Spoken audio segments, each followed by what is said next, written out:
Hi guys, welcome back to our channel, The Financial Couple. Today I decided to be making a video on who pays the closing cost in Arizona.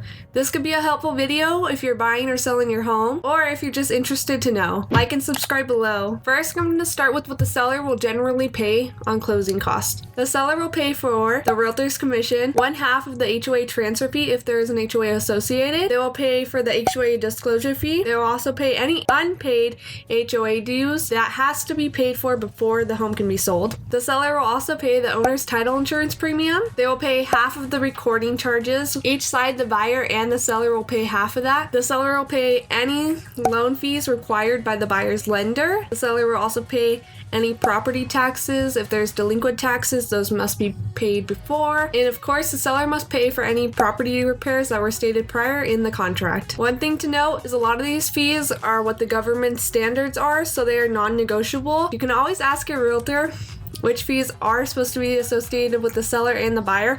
Depending on what state you live in, they can be different, but these are just generally what the seller will pay for in Arizona for closing costs. Now, the buyer. The buyer obviously has a couple more fees that they are required to pay. One being the down payment, of course, the property appraisal, and I do suggest that everyone get the home inspection. The buyer also pays for that typically. The buyer pays for the home warranty premium as well. Like I was saying earlier, the buyer will pay for half of the HOA transfer fees and also half of the escrow fees. The buyer will also pay for a termite inspection. In Arizona, the termite inspection is really important because termites are pretty popular in Arizona homes. The buyer will also pay half of the recording fees to record that the deed has been signed over to someone else and that the buyer now owns the home. The buyer will pay a lender's title. The buyer will pay a lender's title premium policy if it's a new loan. If they are taking over a loan, they will have to pay for the assumption or the changes for taking over that loan. They'll have to pay for all new loan charges